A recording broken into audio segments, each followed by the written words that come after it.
ನಮಸ್ಕಾರ ಆತ್ಮೀಯ ವೀಕ್ಷಕರೇ. ಇವತ್ತಿನ ರೀಡಿಂಗಲ್ಲಿ ನಿಮ್ಮ ಪರ್ಸನ್ ಮತ್ತೆ ನಿಮಗೆ ಕಾಲ್ ಮಾಡಬಹುದಾ, ಕರೆ ಮಾಡಬಹುದಾ, ಅವರ ಎನರ್ಜಿ ಏನಿದೆ, ಪ್ರತಿಯೊಂದು ಕೂಡ ಡೀಟೇಲ್ ಆಗಿ ಈ ಒಂದು ರೀಡಿಂಗಲ್ಲಿ ತಿಳ್ಕೊಳ್ಳೋಣ. ಇದೊಂದು ಜನರಲ್ ರೀಡಿಂಗ್ ಆಗಿರುತ್ತೆ. ನಿಮಗೆ ರೆಸೊನೇಟ್ ಆದರೆ ಮಾತ್ರ ಈ ಒಂದು ರೀಡಿಂಗ್ನ ವಾಚ್ ಮಾಡೋದಕ್ಕೆ ಕಂಟಿನ್ಯೂ ಮಾಡ್ತೀರಾ. ಅದರ್ವೈಸ್ ನೀವು ಪರ್ಸ್ನಲ್ ರೀಡಿಂಗ್ನ ಬುಕ್ ಮಾಡ್ಕೊಳ್ಬಹುದು. ಸ್ಕ್ರೀನ್ ಮೇಲೆ ಕಾಣ್ತಿರುವಂತಹ ನಂಬರ್ಗೆ ವಾಟ್ಸಪ್ ಮಾಡಿ ರೀಡಿಂಗ್ನ ಬುಕ್ ಮಾಡ್ಕೊಳ್ಳಿ. ಈಗ ನಿಮಗೆ ಸ್ಕ್ರೀನ್ ಮೇಲೆ 3 ಕಾರ್ಡ್‌ಗಳು ಹಾಗೆ 3 ಕ್ರಿಸ್ಟಲ್‌ಗಳು ಕಾಣಿಸ್ತಾ ಇದೆ ಅಲ್ವಾ? ನಿಮಗೆ ಯಾವ ಒಂದು ಕ್ರಿಸ್ಟಲ್ ಅಥವಾ ಯಾವ ಒಂದು ಕಾರ್ಡ್ ತುಂಬ ಅಟ್ರಾಕ್ಟ್ ಆಗ್ತಾ ಇದೆ, ಆ ಕಾರ್ಡ್‌ನ ನೀವಿಲ್ಲಿ ಚೂಸ್ ಮಾಡ್ಕೊಳ್ಳಿ. ಮನಸ್ಸಿಗೆ ಹತ್ತಿರ ಆಗುವಂಥದ್ದು, ಹಾಗೆ ನಿಮಗೆ ಯಾವ ಕಾರ್ಡಲ್ಲಿ ನಿಮಗೆ ಕರೆಕ್ಟ್ ಆಗಿರುವಂತಹ ಒಂದು ಮೆಸೇಜ್ ಸಿಗತ್ತೆ, ಅದನ್ನು ಆಯ್ಕೆ ಮಾಡಿಕೊಂಡು ವಿಡಿಯೋನ ಮುಂದುವರಿಸಿ ನೋಡೋದಕ್ಕೆ. ಅದಕ್ಕೂ ಮುಂಚೆನೇ ಯೂನಿವರ್ಸಿಗೊಂದು ಥ್ಯಾಂಕ್ ಯು ಹೇಳಿ. ಈ ಒಂದು ರೀಡಿಂಗ್ ನಿಮ್ಮವರೆಗೆ ತಲುಪಿಸಿದ್ದಕ್ಕೆ ಯೂನಿವರ್ಸಿಗೆ ನೀವು ಮನಸ್ಸಿಂದ 3 ಸಲ ಥ್ಯಾಂಕ್ ಯುನ ಅರ್ಪಿಸಿ. ಹಾಗೆಯೇ ಮಳೆಗೋಸ್ಕರ ಪ್ರತಿಯೊಬ್ಬರು ಕೂಡ ಪ್ರಾರ್ಥನೆ ಮಾಡೋಣ. 1 ಸೆಕೆಂಡ್ ಕಣ್ಮುಚ್ಚಿ ಎಲ್ಲೆಲ್ಲಿ ಮಳೆ ಆಗ್ತಾ ಇಲ್ಲ ಅಲ್ಲೆಲ್ಲ ಕಡೆ ಚೆನ್ನಾಗಿ ಮಳೆ ಆಗಲಿ, ಬೆಳೆ ಆಗಲಿ ಅಂತ ಹೇಳಿ ಪ್ರಾರ್ಥನೆ ಮಾಡ್ಕೊಳ್ಳಿ. ಪ್ರಕೃತಿ ಚೆನ್ನಾಗಿರಲಿ, ಪ್ರಕೃತಿ ಚೆನ್ನಾಗಿದ್ರೆ ನಾವು ಕೂಡ ಚೆನ್ನಾಗಿರ್ತೀವಿ. ಹಾಗೆ 1 ಸೆಕೆಂಡ್ ನೀವು ಯಾವುದೇ ಕೆಲಸ ಮಾಡ್ತಿರ್ಬೋದು, ಹೇಗೆ ಇರ್ಬೋದು ಈಗಿನ ಪರಿಸ್ಥಿತಿ ನಿಮಗೆ, 1 ಸೆಕೆಂಡ್ ಕಣ್ಮುಚ್ಚಿ ಜಸ್ಟ್ ಪ್ರೇ ಮಾಡ್ತೀರಾ ವರುಣದೇವನನ್ನ.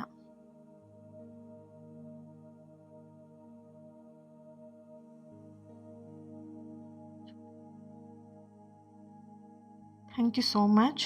ನಿಮ್ಮೆಲ್ಲರ ಪ್ರಾರ್ಥನೆಗೆ ಥ್ಯಾಂಕ್ ಯು.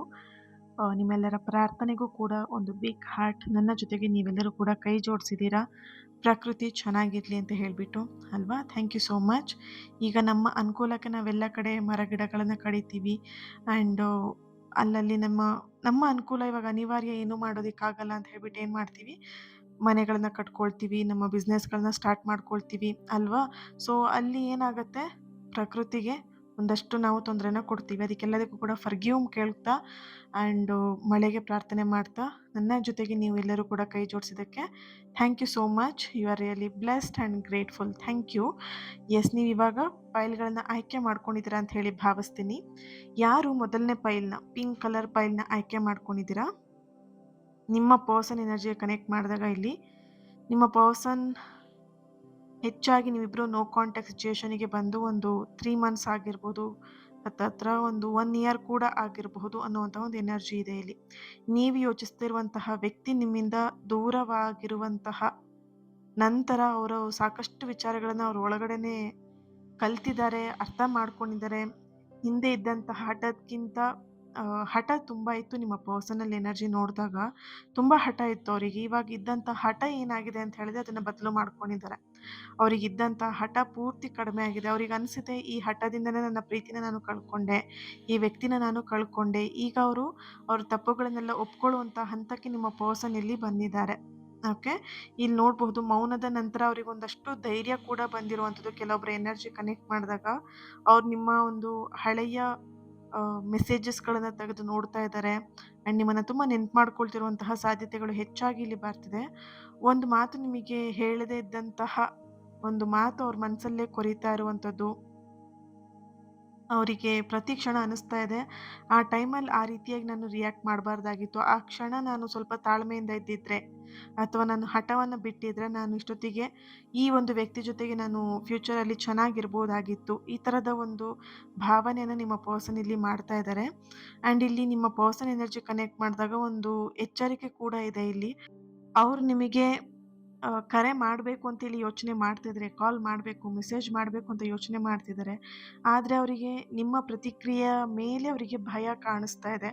ಅಂದರೆ ನೀನಾಗಿ ನೀನು ಬಿಟ್ಟು ಹೋಗಿದ್ದೀಯಲ್ವಾ, ಈಗ ಯಾಕೆ ನೀನು ಬಂದೆ ಅಂತ ಪ್ರಶ್ನೆ ಕೇಳಬಹುದು ನೀವು ಅನ್ನುವಂತಹ ಭಯ ಅವರಲ್ಲಿದೆ. ಆ್ಯಂಡ್ ಅವರು ಏನು ಮಾತನ್ನ ಹೇಳ್ಬಹುದು, ಅಂದರೆ ನೀವೇನು ಮಾತು ಹೇಳ್ಬೋದು ಅನ್ನೋದ್ರ ಬಗ್ಗೆ ಅವರಿಲ್ಲಿ ಹೆಚ್ಚಾಗಿ ತಲೆನ ಕೆಡಿಸ್ಕೊಂಡಿರುವಂಥ ಒಂದು ಎನರ್ಜಿ ಇದೆ.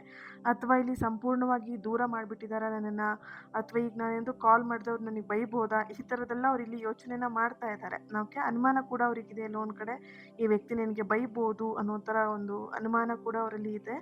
ಆದರೆ ಅವರು ಬದಲಾಗಿರುವುದು ಅನ್ನೋದಕ್ಕಿಂತ ಸ್ವಲ್ಪ ಆಹ್, ಅವರ ಬದಲಾವಣೆ ಅನ್ನೋದಕ್ಕಿಂತ ಅವ್ರ ಎನರ್ಜಿನ ಬದಲಾವಣೆ ಮಾಡ್ಕೊಂಡಿದ್ದಾರೆ. ಅವರೊಂದಷ್ಟು ಅವರಲ್ಲಿದ್ದಂತಹ ಕೆಲವೊಂದಷ್ಟು ನೆಗೆಟಿವ್ ಎನರ್ಜಿಗಳೇನಿತ್ತು, ನೆಗೆಟಿವ್ ವೇ ಏನಿತ್ತು ಅದೆಲ್ಲ ಕೂಡ ಸರಿ ಮಾಡ್ಕೊಂಡಿದ್ದಾರೆ. ನೆಗೆಟಿವ್ ವೇ ಅಂತ ಹೇಳಿದ್ರೆ ಕೋಪ ಆಗಿರ್ಬೋದು, ಸಿಟ್ಟಾಗಿರ್ಬೋದು, ಹಠ ಆಗಿರ್ಬೋದು, ಅದೆಲ್ಲವನ್ನು ಕೂಡ ಈಗ ಅದನ್ನ ಬದಲಾವಣೆ ಮಾಡ್ಕೊಂಡಿದ್ದಾರೆ. ಅದರಿಂದನೇ ಅವರಿಗೆ ಒಂದಷ್ಟು ಪ್ರಾಬ್ಲಮ್ ಆಗಿದೆ ಅವ್ರ ಲೈಫಲ್ಲಿ ಅನ್ನೋದು ಅವ್ರಿಗೆ ಅರ್ಥ ಆಗಿದೆ. ಹಾಗಾಗಿ ಇಲ್ಲಿ ಈ ಬದಲಾವಣೆ ಮಾತಿನಲ್ಲಲ್ಲ, ಅವ್ರ ಕ್ರಿಯೆಯಲ್ಲೂ ಕೂಡ ಸಾಬೀತಾಗಬೇಕಾಗತ್ತೆ ಅಲ್ವಾ? ಅವ್ರ ಕರೆ ಬಂದ ತಕ್ಷಣ ನೀವು ಅವ್ರ ಜೊತೆ ಮಾತಾಡೋದು ಮಾತ್ರ ಅಲ್ಲ, ಅವರ ವರ್ತನೆನ ನೀವು ಗಮನಿಸಿ. ಅವ್ರು ಮುಂಚೆ ಇದ್ದಂತಹ ವರ್ತನೆ ಈಗಲೂ ಇದೆಯಾ?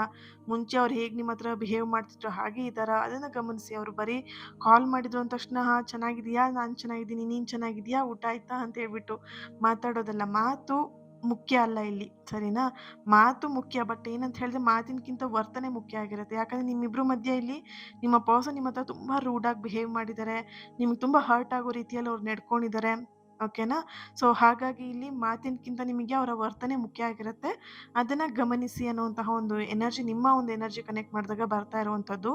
ಆ್ಯಂಡ್ ಈ ಪೈಲ್‌ನ ಯಾರು ಫಸ್ಟ್ ಪೈಲ್‌ನ ಆಯ್ಕೆ ಮಾಡ್ಕೊಂಡಿದ್ದೀರಾ, ನಿಮ್ಮ ಪರ್ಸನ್ ಎನರ್ಜಿ ಕನೆಕ್ಟ್ ಮಾಡಿದಾಗ ಕ್ಷಮೆ ಕೇಳುವ ಧೈರ್ಯ ಅವ್ರಿಗೆಲ್ಲೋ ಒಂದು ಕಡೆ ಬರ್ತಾ ಇದೆ. ಆದರೆ ಆ ಧೈರ್ಯ ಕಾರ್ಯರೂಪಕ್ಕೆ ಬರೋದಕ್ಕೆ ಇನ್ನೂ ಕೂಡ ಸಮಯ ಬೇಕಾಗತ್ತೆ. ಅವ್ರು ನಿಮಗೆ ಕರೆ ಮಾಡ್ಬೋದಾ ಅಂತ ಹೇಳಿದ್ರೆ ಖಂಡಿತ ಕರೆ ಮಾಡ್ತಾರೆ. ಬಟ್ ಆದರೆ ಅಷ್ಟು ವೇಗವಾಗಿ ಆ ಕರೆನ ನೀವು ರಿಸೀವ್ ಮಾಡ್ಕೊಳ್ತೀರಾ ಅನ್ನುವಂತಹ ಒಂದು ಎನರ್ಜಿ ಇಲ್ಲ ಇಲ್ಲಿ. ಬಟ್ ಅವರಿಂದ ಕರೆ ಬರುತ್ತೆ.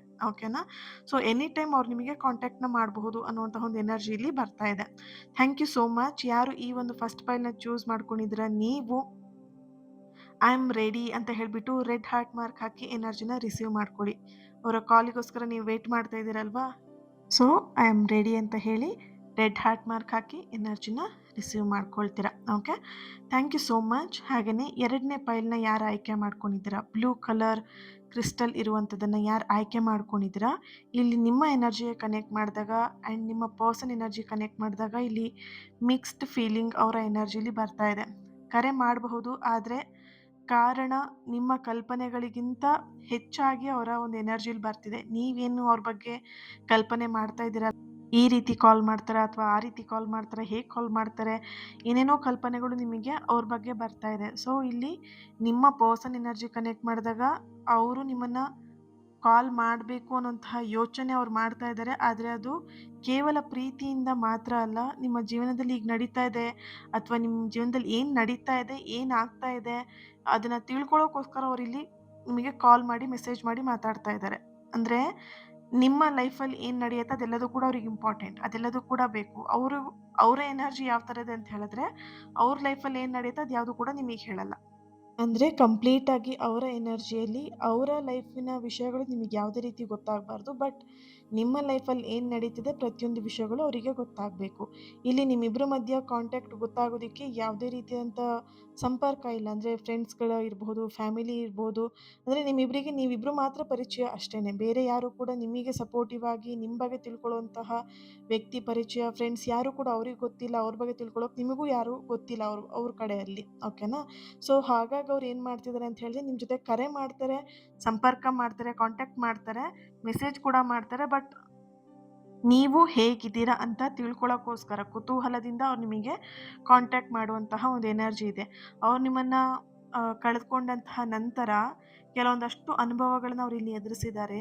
ನಿಮ್ಮನ್ನು ಅರ್ಥ ಮಾಡ್ಕೊಳ್ದೇನೆ ನಿಮ್ಮನ್ನು ಬಿಟ್ಟು ಹೋಗಿದ್ದಾರೆ. ಆ್ಯಂಡ್ ಈ ವ್ಯಕ್ತಿಗೆ ಇಲ್ಲಿ ಯಾವ ರೀತಿ ಅಂತ ಹೇಳಿ ನಿಮ್ಮನ್ನು ಬಿಟ್ಟು ಹೋಗಿದಂತಹ ನೋವ್ಕಿಂತ ಹೆಚ್ಚಾಗಿ ಅವ್ರ ಲೈಫಲ್ಲಿ ನೀವು ಬಿಟ್ಟು ಹೋದಂತಹ ಕ್ಷಣದಲ್ಲೇ ಅವ್ರ ಲೈಫಿಗೆ ಇನ್ನೊಬ್ಬರು ವ್ಯಕ್ತಿ ಬಂದಿದ್ದಾರೆ.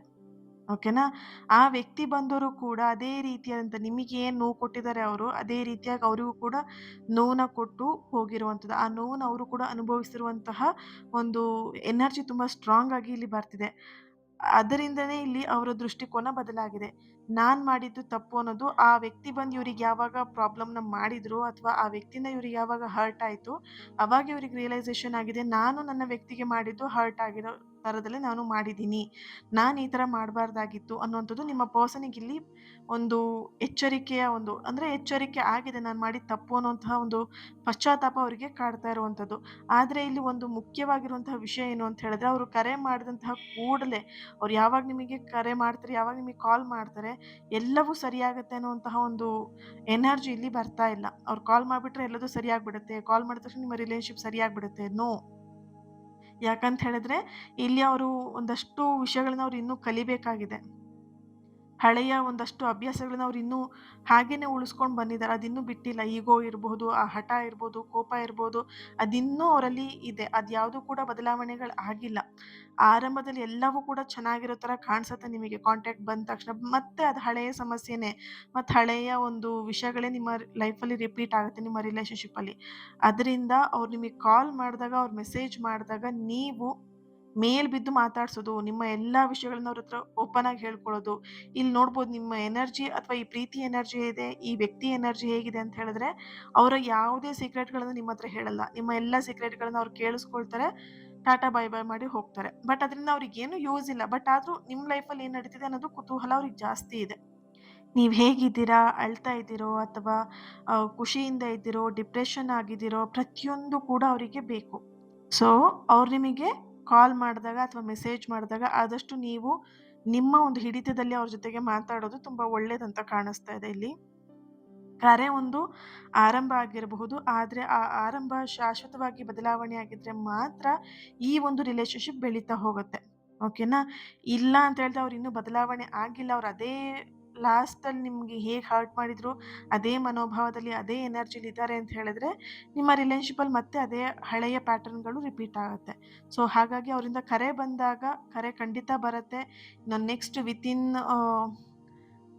21 ಡೇಸ್ ಅಥವಾ ಒಂದು 3 ಮಂತ್ಸ್ ಒಳಗಡೆನೆ ಅವರಿಂದ ಕಾಲ್ ಅಥವಾ ಮೆಸೇಜ್‌ನ ನೀವು ರಿಸೀವ್ ಮಾಡ್ಕೊಳ್ತೀರಾ. ಬಟ್ ಕೇರ್‌ಫುಲ್ ಆಗಿ ನೀವಿರಬೇಕಾಗತ್ತೆ. ಓಕೆನಾ? ಇದು ಬದಲಾವಣೆ ಅನ್ನುವಂಥದ್ದು ಶಾಶ್ವತವಾಗಿರ್ಬೇಕೇ ವಿನಃ ಅದು ಮ ಏನೋ ಒಂದ್ ಮಂತ್ ಮಾತಾಡಿಸ್ದೆ ಇನ್ನೊಂದ್ ಮಂತ್ ಇಲ್ಲ ಅನ್ನೋ ಥರ ಎನರ್ಜಿ ಇರಬಾರ್ದು ಅಲ್ವಾ? ಸೊ, ಹಾಗಾಗಿ ಅರ್ಥ ಮಾಡ್ಕೊಳ್ಳಿ. ಸಮಯ ಎಲ್ಲವೂ ಕೂಡ ನಿಮಗೆ ಓಪನ್ ಆಗಿ ಸತ್ಯಗಳನ್ನ ತೋರಿಸುತ್ತೆ. ಅದನ್ನೂ ಕೂಡ ನೀವು ಅಲರ್ಟ್ ಆಗಿ ಅದನ್ನ ತಿಳ್ಕೊಳ್ಬೇಕಾಗತ್ತೆ. ಓಕೆ?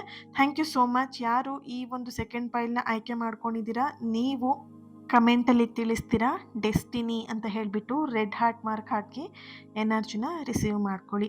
ಹಾಗೆಯೇ 3ನೇ ಪೈಲ್ ಯಾರು ಗ್ರೀನ್ ಕಲರ್ ಸ್ಟೋನ್ನ ಆಯ್ಕೆ ಮಾಡ್ಕೊಂಡಿದ್ದೀರಾ, ಇಲ್ಲಿ ನಿಮ್ಮ ಎನರ್ಜಿ ಕನೆಕ್ಟ್ ಮಾಡಿದಾಗ ಬದಲಾವಣೆ ಅನ್ನುವಂಥದ್ದು ಕೇವಲ ಒಂದು ಮಾತಲ್ಲ, ಇಲ್ಲಿ ಬದುಕಿನ ಪಾಠ ಆಗಿರತ್ತೆ ಅನ್ನುವಂತಹ ಒಂದು ಎನರ್ಜಿ ಇಲ್ಲಿ ಬರ್ತಿದೆ. ಈ ಪೈಲ್ ತುಂಬಾ ಒಂದು ಪ್ರಬಲವಾಗಿರುವಂಥದ್ದು, ಸ್ಟ್ರಾಂಗ್ ಆಗಿರುವಂತಹ ಒಂದು ಮೆಸೇಜ್‌ನ ನಿಮಗೆ ಕೊಡ್ತಾ ಇರುವಂತಹ ಒಂದು ಎನರ್ಜಿ ಇದೆ. ನೀವು ಯೋಚನೆ ಮಾಡ್ತಿರುವಂತಹ ವ್ಯಕ್ತಿ ಈಗ ದೊಡ್ಡ ಜೀವನದ ಪಾಠಗಳನ್ನ ಕಲಿತಾ ಇರುವಂತಹ ಒಂದು ಎನರ್ಜಿ ಇದೆ. ಹಿಂದೆ ಅವ್ರು ಏನಾಗಿದ್ರು ಅಂತ ಹೇಳಿದ್ರೆ ಸುಲಭವಾಗಿ ಸಿಗ್ತಾ ಇದ್ದಂತಹ ಒಂದು ನಿಮ್ಮ ಪ್ರೀತಿ ಆಗಿರ್ಬೋದು, ನಿಮ್ಮ ಕಾಳಜಿ ಆಗಿರ್ಬೋದು, ನಿಮ್ಮ ಸಹನೆ ಆಗಿರ್ಬೋದು, ಅದೆಲ್ಲದರ ಮೌಲ್ಯ ಅವರಿಗೆ ಇವಾಗ ಅರ್ಥ ಆಗ್ತಿದೆ. ಇದೆಲ್ಲ ನಿಮಗೆ ಈಸಿಯಾಗಿ ಅವ್ರಿಗೆ ಕೊಡ್ತಾ ಇದ್ರಿ ನೀವು. ಅವ್ರು ಕೇಳ್ದೇ ಇದ್ರು ನೀವು ಎಷ್ಟೋ ಸಹಾಯಗಳನ್ನ ಮಾಡಿದ್ದೀರಾ. ಅವ್ರು ಕೇಳ್ದೇ ಇದ್ರು ನೀವು ಎಷ್ಟೋ ಪ್ರೀತಿನ ಕೊಟ್ಟಿದ್ದೀರಾ, ಕಾಳಜಿನ ಕೊಟ್ಟಿದ್ದೀರಾ. ಆದ್ರೆ ಆ ವ್ಯಕ್ತಿ ಆ ಟೈಮಲ್ಲಿ ಅದ್ಯಾವುದೂ ಕೂಡ ವ್ಯಾಲ್ಯೂ ಮಾಡಿರ್ಲಿಲ್ಲ ಅಲ್ವಾ? ಸೊ, ಇವಾಗ ಅವ್ರಿಗೆ ಅದೆಲ್ಲದರ ವ್ಯಾಲ್ಯೂ ಅರ್ಥ ಆಗಿದೆ. ಯಾವಾಗ ಅರ್ಥ ಆಗಿದೆ, ನೀವಿಬ್ರು ಯಾವಾಗ ನೋ ಕಾಂಟಾಕ್ಟ್ ಸಿಚುಯೇಷನ್‌ಗೆ ಬಂದಿದ್ದೀರಾ, ಅವಾಗ ಆ ವ್ಯಕ್ತಿಗೆ ಇದೆಲ್ಲದರ ಒಂದು ಆಹ್, ಮೌಲ್ಯ ಏನು, ವ್ಯಾಲ್ಯೂ ಏನು ಅನ್ನೋದು ಅರ್ಥ ಆಗಿರುವಂಥದ್ದು. ಆದ್ರೆ ಈ ಪೈಲ್ ಒಂದು ಸತ್ಯವನ್ನ ಇಲ್ಲಿ ಸ್ಪಷ್ಟವಾಗಿ ಹೇಳ್ತಾ ಇರುವಂಥದ್ದು ಏನು ಅಂತ ಹೇಳಿದ್ರೆ, ಎಲ್ಲಾ ಬದಲಾವಣೆಗಳು ಮತ್ತೆ ಸಂಬಂಧವನ್ನ ಕಟ್ಕೊಳ್ಳೋದಿಕ್ಕೆ ಆಗೋದಿಲ್ಲ. ಕೆಲವೊಮ್ಮೆ ಒಬ್ಬ ವ್ಯಕ್ತಿ ಬದಲಾಗೋದು ತನ್ನ ಒಂದು ಜೀವನದ ಮುಂದಿನ ಜೀವನವನ್ನ ಸರಿಪಡಿಸ್ಕೊಳ್ಳೋದಿಕ್ಕೆ ವಿನಃ ಬರೀ ಇಲ್ಲಿ ಕಾಲ್ ಮಾಡಬಹುದು, ಕ್ಷಮೆ ಕೇಳಬಹುದು, ತಪ್ಪುಗಳನ್ನು ಒಪ್ಕೊಳ್ಬಹುದು. ಈ ಒಂದು ದೃಷ್ಟಿಯಲ್ಲಿ ಯಾರೂ ಕೂಡ ಜೀವನನ ಕಟ್ಕೊಳ್ಳೋದಿಲ್ಲ ಅಲ್ವಾ? ಸಂಬಂಧವನ್ನ ಕಟ್ಕೊಳ್ಳೋದಿಕ್ಕೆ ಹೋಗೋದಿಲ್ಲ. ಆ ವ್ಯಕ್ತಿ ಎಷ್ಟು ಬದಲಾಗಿದ್ದಾರೆ, ಅವ್ರ ಜೀವನದಲ್ಲಿ ಹೇಗೆ ಸರಿಪಡಿಸ್ಕೊಳ್ಬಹುದು, ಸರಿಪಡಿಸ್ಕೊಳ್ತಾರಾ, ಇದು ಮುಖ್ಯ ಆಗಿರುತ್ತೆ. ಬರೀ ಕರೆಯಿಂದ ಮೆಸೇಜ್ ನನಗೆ ಕೇಳಿದ್ರೆ ಸಾಕು, ಮೆಸೇಜ್ ಮಾಡಿದ್ರೆ ಸಾಕು, ಕರೆ ಮಾಡಿದ್ರೆ ಸಾಕು, ಕ್ಷಮೆ ಕೇಳಿದ್ರೆ ಸಾಕು, ಇದಲ್ಲ ಅಲ್ವಾ? ಆದ್ರೆ ನೀವು ಅವ್ರನ್ನ ಮತ್ತೆ ಒಪ್ಕೊಳ್ಳೇಬೇಕು ಅನ್ನುವಂತಹ ಒಂದು ಸೂಚನೆ ಏನೂ ಇಲ್ಲಿ ಇಲ್ಲ. ನೀವು ಆ ವ್ಯಕ್ತಿ ಏನಾದರೂ ವಾಪಸ್ ರಿಟರ್ನ್ ನಿಮ್ಮ ಲೈಫಿಗೆ ಬಂದರೆ ನೀವು ಯೋಚನೆ ಮಾಡಿ ನಿಮ್ಮ ಒಂದು ನಿರ್ಧಾರವನ್ನ ನೀವು ಅವರಿಗೆ ಹೇಳ್ಬಹುದು ಅನ್ನುವಂತಹ ಒಂದು ಎನರ್ಜಿ ಇದೆ ಇಲ್ಲಿ. ಈ ರೀಡಿಂಗ್ ಎನರ್ಜಿ ಯಾವ ರೀತಿ ಇದೆ ಅಂತ ಹೇಳಿದ್ರೆ, ನಿಮ್ಮ ಒಂದು ಶಕ್ತಿಯನ್ನ ನಿಮ್ಮ ಕೈಯಾರೆ ನೀವೇ ರೂಪಿಸ್ಕೊಳ್ಬಹುದು. ಓಕೆನಾ? ನಿರ್ಧಾರ ತೆಗೆದುಕೊಳ್ಳುವಂಥ ಎಲ್ಲಾ ರೀತಿಯ ಹಕ್ಕು ನಿಮ್ಮ ಮೇಲಿದೆ. ನಿಮಗಿದೆ ಅದು. ಈ ವ್ಯಕ್ತಿ ನಿಮಗೆ ಬಿಟ್ಟು ಹೋಗ್ಬೇಕಿದ್ರೆ ಏನಾದರೂ ರೀಸನ್ ಹೇಳಿದ್ರಾ? No, right? ಸೊ, ನಿಮಗೆ ಅಷ್ಟೆಲ್ಲ ಸಹಾಯ ಮಾಡಿದ್ದೀರಾ. ಅಂದ್ರೆ ನೀವು ಅವರಿಗೆ ಅಷ್ಟೊಂದು ಸಹಾಯ ಮಾಡಿದ್ದೀರಾ. ಆ ಸಹಾಯಕ್ಕೆ ಒಂದು ಗ್ರ್ಯಾಟಿಟ್ಯೂಡ್ ಕೂಡ ಆ ವ್ಯಕ್ತಿಗೆ ಇಲ್ಲ. ಅಲ್ವಾ? ಗ್ರ್ಯಾಟಿಟ್ಯೂಡ್ ಇಲ್ದೇನೂ ಕೂಡ ನಿಮ್ಮ ಬಗ್ಗೆ ಅವರು ಕೆಟ್ಟದಾಗಿ ಹೇಳ್ದೇ ಇದ್ರೂ ನಿಮಗೆ ಹರ್ಟ್ ಮಾಡಿ ಅವ್ರು ಹೋಗಿದ್ದಾರೆ ಅಲ್ವಾ? ಸೊ ಇವಾಗ ನೀವು ಕರೆಕ್ಟಾಗಿರುವಂತಹ ಮಾತನ್ನ ಹೇಳೋದಿಕ್ಕೆ ಆ್ಯಂಡ್ ಹಕ್ಕನ್ನ ಅಂದರೆ ನಿರ್ಧಾರ ತಗೊಳ್ಳುವಂಥ ಹಕ್ಕು ನಿಮಗೆ ಇದೆ. ಆದರೆ ಅರ್ಥ ಮಾಡ್ಕೊಳ್ಳಿ, ಈ ವ್ಯಕ್ತಿ ಮಾತಾಡಿದ್ರು, ಕಾಲ್ ಮಾಡಿದ್ರು ಅನ್ನೋದು ಮುಖ್ಯ ಅಲ್ಲ ಇಲ್ಲಿ ನಿಮ್ಮ ರಿಲೇಶನ್‌ಶಿಪ್ಪಲ್ಲಿ. ಆ ವ್ಯಕ್ತಿ ಎಷ್ಟು ಬದಲಾಗಿದ್ದಾರೆ, ಅವ್ರ ಜೀವನವನ್ನ ಎಷ್ಟು ಸರಿಪಡಿಸ್ಕೊಂಡಿದ್ದಾರೆ ಅನ್ನೋದು ತುಂಬ ಇಂಪಾರ್ಟೆಂಟ್. ಓಕೆ. ಸೊ ಈ ಒಂದು ಎನರ್ಜಿಲಿ ನಿಮ್ಮ ಪರ್ಸನ್ ಎನರ್ಜಿ ಕನೆಕ್ಟ್ ಮಾಡಿದಾಗ ಆದಷ್ಟು ನಿಮ್ಮಿಂದ ನೋ ಕಾಂಟ್ಯಾಕ್ಟ್ ಸಿಚುಯೇಷನಿಗೆ ಹೋದ್ಮೇಲೆ ಅವರು ತುಂಬಾನೇ ಬ್ಯಾಡ್ ಹ್ಯಾಬಿಟ್ಸ್ಗಳನ್ನ ಕಲ್ತಿರುವಂಥದ್ದು. ಬ್ಯಾಡ್ ಹ್ಯಾಬಿಟ್ಸ್ ಅಂದರೆ ಸ್ಮೋಕಿಂಗ್ ಆಗಿರ್ಬೋದು, ಡ್ರಿಂಕ್ಸ್ ಆಗಿರಬಹುದು. ಈವನ್ ಇಲ್ಲಿ ಗರ್ಲ್ ಆಗಿದ್ರು ಕೂಡ ಇವರು ಕೂಡ ಮಾಡಿರುವಂಥದ್ದು ಅಂದರೆ ಡ್ರಿಂಕ್ಸ್ ಮಾಡ್ತಾ ಇರುವಂಥದ್ದು ಗರ್ಲ್ ಕೂಡ. ಓಕೆ. ಸೊ ಬರೀ ಗಂಡು ಮಕ್ಕಳು ಅಂತಲೇ ಅಲ್ಲ, ಇಲ್ಲಿ ಹೆಣ್ಮಕ್ಳು ಎನರ್ಜಿಯಲ್ಲೂ ಕೂಡ ಬರ್ತಾ ಇದೆ. ಏನು ಡ್ರಿಂಕ್ಸ್ ಮಾಡ್ತಾ ಇರುವಂಥದ್ದು ನೆಗೆಟಿವ್ ಆಗಿ ಎಲ್ಲೋ ಒಂದು ಕಡೆ ಅವರು ಚೇಂಜ್ ಆಗ್ತಾ ಇರುವಂತಹ ಒಂದು ಎನರ್ಜಿ ಇದೆ ಇಲ್ಲಿ. So be careful. ಅವ್ರು ಮತ್ತೆ ನಿಮಗೆ ಕಾಲ್ ಮಾಡ್ತಿದ್ದಾರೆ, ಕರೆ ಮಾಡ್ತಿದ್ದಾರೆ, ನಿಮ್ಮ ಲೈಫಿಗೆ ಮತ್ತೆ ಅವ್ರು ಬರ್ತಾ ಇದ್ದಾರೆ ಅಂತ ಹೇಳಿದ್ರೆ ಯೋಚನೆ ಮಾಡಿ ನೀವು ನಿರ್ಧಾರ ತಗೊಳ್ಳೋದು ತುಂಬ ಇಂಪಾರ್ಟೆಂಟ್ ಆಗಿದೆ. ಓಕೆ. ಕೆಲವೊಂದು ಸಲ ಇಲ್ಲಿ ನಿಮ್ಮ ಎನರ್ಜಿ ಕನೆಕ್ಟ್ ಮಾಡಿದಾಗ ಯಾವ ಥರ ಇದೆ ಅಂತ ಹೇಳಿದ್ರೆ ಅವರ ಒಂದು ಕೆಲವೊಂದು ಸಲ ಅವರ ಬದಲಾವಣೆ ನಿಮಗೆ ಮರಳಿ ಬರೋದಕ್ಕಾಗಿಯೇ ಅಂತ ಅಲ್ಲ, ನಿಮ್ಮ ಒಂದು ವ್ಯಾಲ್ಯೂನ ಅವರಿಗೆ ತಿಳಿಸೋದಕ್ಕೂ ಆಗಿರುತ್ತೆ. ಓಕೆನಾ? ಸೊ ಇವಾಗ ಅವರೆಲ್ಲದೂ ಕೂಡ ಅರ್ಥ ಮಾಡ್ಕೊಂಡು ನಿಮ್ಮ ಹತ್ರ ಬಂದಿದ್ದಾರೆ ಅಂತ ಹೇಳಿದ್ರೆ ನೀವು ಇವಾಗ ಕರೆಕ್ಟಾಗಿರುವಂಥ ನಿರ್ಧಾರನ ತಗೊಳ್ಬೇಕಾಗತ್ತೆ. ಓಕೆ. ನಿಮ್ಮ ಮನಸ್ಸು ನಿಜವಾಗಿಯೂ ಆ ದಾರಿಯಲ್ಲಿ ಮತ್ತೆ ನಡಿಬೇಕು ಅಂತ ಸಿದ್ಧ ಇದೆ, ನಾನು ಆ ವ್ಯಕ್ತಿ ಜೊತೆ ಮತ್ತೆ ನಾನು ಹೋಗಬೇಕು ಅಂತ ನಿಮ್ಮ ಮನಸ್ಸು ಸಿದ್ಧ ಆಗಿದ್ರೆ ಖಂಡಿತ ಅರ್ಥ ಮಾಡ್ಕೊಂಡು ನೀವು ಕರೆಕ್ಟಾಗಿ ನಿರ್ಧಾರನ ತಗೊಳ್ಳಿ. ಓಕೆನಾ? Thank you so much. ಹಾಗೆಯೇ ಈ ಒಂದು 3ನೇ ಫೈಲ್‌ನ ಯಾರು ಆಯ್ಕೆ ಮಾಡ್ಕೊಂಡಿದ್ದೀರಾ ಇಲ್ಲಿ ಓಕೆ. ನಿಮ್ಮ ಪರ್ಸನಿಂದ ನೀವು ಕರೆಯನ್ನು ನೀವು ಸ್ವೀಕಾರ ಮಾಡ್ಬೋದಾ ಅಂತ ನೋಡಿದಾಗ ಖಂಡಿತ ಅವರು ನಿಮಗೆ ಕರೆಯನ್ನು ಮಾಡ್ತಾರೆ. ಯಾಕಂತ ಹೇಳಿದ್ರೆ ಅವರಿಗೆ ಪಶ್ಚಾತ್ತಾಪದ ಗುಂಗಲ್ಲಿ ಇವಾಗಿದ್ದಾರೆ. ನಿಮ್ಮ ವ್ಯಾಲ್ಯೂ ಅವ್ರಿಗೆ ಅರ್ಥ ಆಗಿದೆ. ಸೊ ಹಾಗಾಗಿ ಅವರು ವೆರಿ ಸೂನ್ ನೆಕ್ಸ್ಟ್ ಹುಣ್ಣಿಮೆಯ ಒಳಗಡೆ ಅವ್ರು ನಿಮಗೆ ಕಾಂಟ್ಯಾಕ್ಟ್ ಮಾಡ್ತಾರೆ ಅನ್ನುವಂತಹ ಒಂದು ಎನರ್ಜಿ ಇದೆ. ಕಾಲ್ ಮಾಡ್ತಿದ್ರು ಅಟ್ಲೀಸ್ಟ್ ಅವ್ರು ನಿಮಗೆ ಮೆಸೇಜಿನ ಮುಖಾಂತರ ನಿಮ್ಮನ್ನು ತಲುಪ್ತಾರೆ ಅನ್ನುವಂತಹ ಒಂದು ಎನರ್ಜಿ ಇಲ್ಲಿ ಬರ್ತಾ ಇದೆ. Thank you so much. ಹಾಗೆಯೇ ಈ ಒಂದು 3ನೇ ಫೈಲ್ ಆಯ್ಕೆ ಮಾಡ್ಕೊಂಡಂತಹ ನೀವು ಕಮೆಂಟಲ್ಲಿ ತಿಳಿಸ್ತೀರಾ ಸೆಲ್ಫ್ ಲವ್ ಅಂತ ಹೇಳಿಬಿಟ್ಟು ರೆಡ್ ಹಾರ್ಟ್ ಮಾರ್ಕ್ ಹಾಕಿ ಎನರ್ಜಿನ ರಿಸೀವ್ ಮಾಡ್ಕೊಳ್ಳಿ. ಹಾಗೆ ಇಲ್ಲಿ ಈ ಒಂದು ರೀಡಿಂಗ್ ನಿಮ್ಮೆಲ್ಲರಿಗೂ ಕೂಡ ಕನೆಕ್ಟ್ ಆಗಿದೆ ಆ್ಯಂಡ್ ಆ ಎನರ್ಜಿನ ನೀವು ರಿಸೀವ್ ಮಾಡ್ಕೊಂಡಿದ್ದೀರಾ ಅಂತ ಹೇಳಿ ಭಾವಿಸ್ತೀನಿ. ಇನ್ನೊಂದು ರೀಡಿಂಗಲ್ಲಿ ಸಿಗೋಣ. ಅಲ್ಲಿವರೆಗೆ ಈ ಒಂದು ರೀಡಿಂಗಿಗೆ ಲೈಕ್ ಮಾಡಿ, ಶೇರ್ ಮಾಡಿ. ಯಾರ ಹತ್ರ ಶೇರ್ ಮಾಡ್ಕೊಳ್ಬೇಕಂತ ಅನ್ಸುತ್ತೆ ಅವ್ರ ಹತ್ರ ಶೇರ್ ಮಾಡ್ಕೊಳ್ಳಿ ಆ್ಯಂಡ್ ಕಮೆಂಟಲ್ಲಿ ತಿಳಿಸಿ ನಿಮ್ಮ ಎನರ್ಜಿನ ರಿಸೀವ್ ಮಾಡ್ಕೊಳ್ಳಿ. ಚಾನಲ್ನ ಸಬ್ಸ್ಕ್ರೈಬ್ ಮಾಡಿಕೊಂಡು ನನ್ನ ಜೊತೆಗೆ ಕನೆಕ್ಟ್ ಆಗಿ. ಇವತ್ತಿನ ದಿನ ಯಾರು ಬರ್ತ್ಡೇ ಆ್ಯನಿವರ್ಸರಿನ ಸೆಲೆಬ್ರೇಟ್ ಮಾಡ್ಕೊಳ್ತಿದ್ದೀರಾ ನಿಮಗೆಲ್ಲರಿಗೂ ಕೂಡ ಒಳ್ಳೆಯದಾಗಲಿ. ನಿಮ್ಮ ಎಲ್ಲ ಸಕಾರಾತ್ಮಕವಾಗಿರುವಂಥ ಆಸೆ ಕನಸುಗಳು ಆದಷ್ಟು ಬೇಗ ನೆರವೇರಲಿ ಅಂತ ಹೇಳಿ ಬ್ಲೆಸ್ ಮಾಡ್ತಾ ಹೀಲ್ ಮಾಡ್ತಾ ಇನ್ನೊಂದು ರೀಡಿಂಗಲ್ಲಿ ನಾನು ಸಿಗ್ತೀನಿ. ಅಲ್ಲಿವರೆಗೆ take care and God bless you all. Lots of love. ನಿಮ್ಮ ಪ್ರೀತಿ, ನಿಮ್ಮ ಸಪೋರ್ಟ್ ಹೀಗೆ ನನ್ನ ಜೊತೆಯಾಗಿರಲಿ ಇನ್ನಷ್ಟು ಪಾಸಿಟಿವ್ ರೀಡಿಂಗ್ನ ನಿಮ್ಮೆದುರಿಗೆ ತರೋದಕ್ಕೆ. Okay. So thank you so much. God bless you all. ಇನ್ನೊಂದು ರೀಡಿಂಗಲ್ಲಿ ಸಿಗೋಣ.